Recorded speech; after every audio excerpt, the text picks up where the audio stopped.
دو بھائیوں کے خون والا درخت ہو یا زہریلا گلاب، انوکھے حقائق رکھنے والا دجال کا جزیرہ، جس کے بارے میں بہت کم لوگ جانتے ہیں۔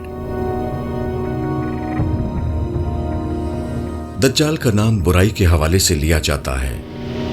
یہ وہ کردار ہے جس کے حوالے سے ہمارے نبی صلی اللہ علیہ وسلم کی کئی حدیثوں میں اس کا ذکر موجود ہے، اور اس کے متعلق یہ بات پتہ چلتی ہے کہ عالم اسلام کے لیے دجال کا ظہور مشکل ترین اور فتنہ انگیز ہوگا۔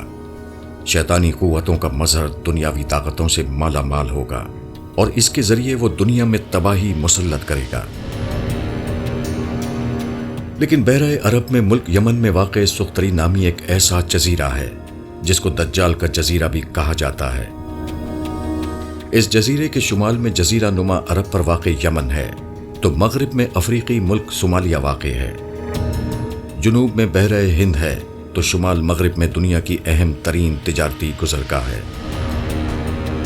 یہ جزیرہ حقیقت میں افریقہ کا حصہ تھا، مگر 50 لاکھ سال قبل جب دنیا کے تمام بر اعظموں سے جدا ہو گیا تو یہاں کے نباتات، چرند پرند اور دیگر ماحول دنیا کے ہر حصے سے کافی حد تک مختلف ہو گیا۔ اس جزیرے کی مٹی کو دنیا کی زرخیز ترین مٹی میں شمار کیا جاتا ہے، جس میں نہ صرف اگنے کی طاقت بہت زیادہ ہے، بلکہ یہاں پر اگنے والے نباتات دنیا کے دیگر حصوں سے مختلف اور انوکھے ہوتے ہیں، جو کہ دنیا کے کسی اور حصے میں نہیں اگ سکتے۔ دو بھائیوں کے خون والا درخت۔ اس جزیرے میں ایک خاص قسم کا درخت پایا جاتا ہے جس کو ڈریگن بلڈ ٹری کہا جاتا ہے۔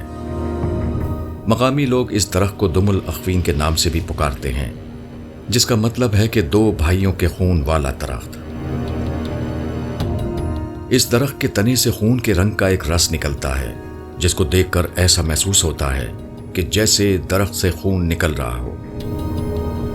اس درخت سے خون نما نکلنے والی اس گوند کو ماضی میں مختلف کاموں کے لیے مقدس سمجھ کر استعمال کیا جاتا تھا، اور حالیہ دور میں بھی اس کا استعمال کاسمیٹکس اور مختلف ادویات میں کیا جاتا ہے۔ Bottle tree.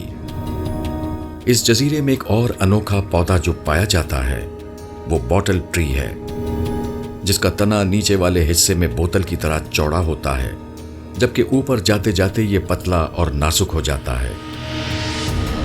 اس پودے پر لگنے والے پھول اتنے خوبصورت ہوتے ہیں کہ ان کو صحرائی گلاب بھی کہا جاتا ہے، لیکن یہ پودا شدید زہریلا ہوتا ہے۔ اس جزیرے پر تقریباً 700 ایسے نباتات پائے جاتے ہیں جو کہ دنیا کے کسی اور حصے میں نہیں پائے جاتے۔ جزیرے میں بیک وقت صحرا، ساحل، پہاڑ اور غار موجود ہیں۔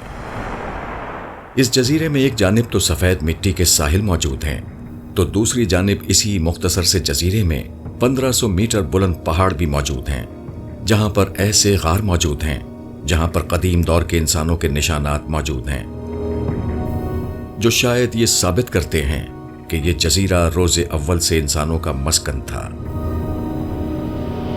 دجال کا ظہور اور یہ جزیرہ۔